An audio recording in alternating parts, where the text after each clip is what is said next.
January 6, 1991, the Cincinnati Bengals defeated the Houston Oilers in the AFC wildcard game held at Riverfront Stadium. That would be the last time Bengals fans in the franchise ever tasted a playoff victory. What has happened since then, you ask?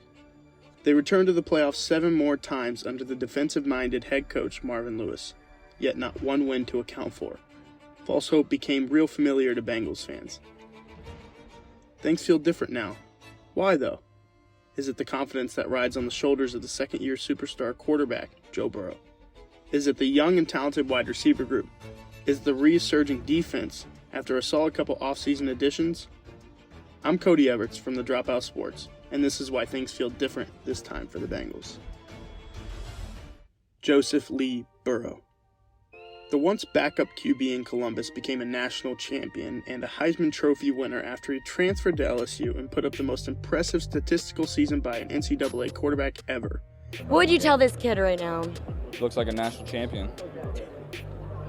He then was rewarded for being so good at LSU. His reward was drafted to the worst team in the NFL that year, the Cincinnati Bengals. Joe Burrow in his rookie season looked very promising. Through just 10 games with the team in his first year, he threw for 2,600 yards, 13 touchdowns, and a 65.3 completion percentage, with arguably the worst offensive line in the NFL, and one of the worst I've ever seen. We all know what happened next. It was Kendall Fuller, and now Burrow, oh boy, clutching his left leg. Done for the rest of the season. All of a sudden, all the analysts that said he should opt out of playing for the Bengals, that he should pull an Eli Manning, they all got louder, stood taller, and almost flaunting that the Bengals let him down. And they called it, they would say. What's next for this team in 2021, people asked. Burrow looked good, but after that gruesome injury, there's no way he returns to himself, especially with an O-line like that and a head coach that doesn't know how to win in the toughest division in football, right? Quick snap, Burrow with a look. End zone throw, touchdown, T. Higgins.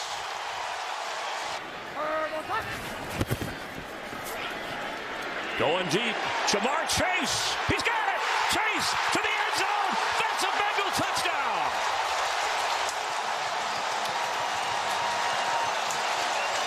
Welcome to the jungle, Jamar Chase.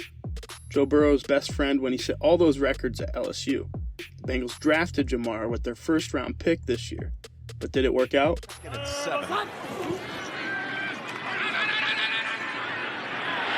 target. It's Chase at the 40. Look at that move. Look at Chase go!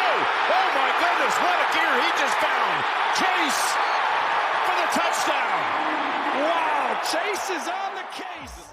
81 receptions, 1,455 yards, 13 touchdowns, and the deadliest rookie receiver the league has ever seen. Don't worry, Jamar being the first receiver taken in the draft came with its own downs. He struggled to catch the ball when it came to preseason action he saw, then the narrative that he can't catch started, and the media took that and ran with it.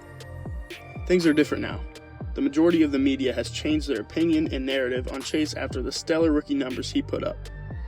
He not only put up fantastic rookie numbers, but he ranks in the top percentage of all receivers in the league this year. The connection is back for Joey B and Jamar Chase this year. Things feel the same for these two, but for the rest of the program, things feel different now. This year's team can't be talked about without bringing up some key free agent defensive guys and a unit as a whole. Just to list them, Trey Hendrickson, Mike Hilton, Chidobe Awuzie, Eli Apple, and that's not even the full list of free agent additions that have contributed to complete a revamped and electric defense. Hendrickson was a big spending moment for the Bengals this offseason. He has also started off fast in his career in Cincinnati. He ranks 5th in the NFL in sacks with 14, and is a consistent problem week in and week out for the NFL offensive lineman. Even though the Bengals were questioned why they would spend big money on Hendrickson like that, he proved them wrong. He even proved most of our fan base wrong. Hendrickson, along with the rest of the defense, are one rowdy bunch to watch. They make things feel different now. They're all a part of it. I can't sit here and talk about the Bengals and not bring up their head coach, Zac Taylor, the coach that had the highest betting odds at the beginning of the year to get fired. The guy with his first head coaching experience that he was thrown onto a scene at the end of an era for a team. Players that were used to Marvin Lewis and not a young and fresh Zac Taylor, who had a whole different idea of what the culture should be like in Cincinnati. But Zac kept building and molding his team. The injury to his rookie quarterback came with plenty of blame to him. It came with plenty of criticism that they only won 4 games in 2020. A lot of people now look at Zac Taylor and call him a candidate for Coach of the Year in 2021. The Bengals have come a long way. The fan base can't be having more fun than they are right now. Things feel different, and I've been saying that because it truly does. Ask any fan, no matter the age, no matter the gender, the Cincinnati Bengals just have a different feel to them now.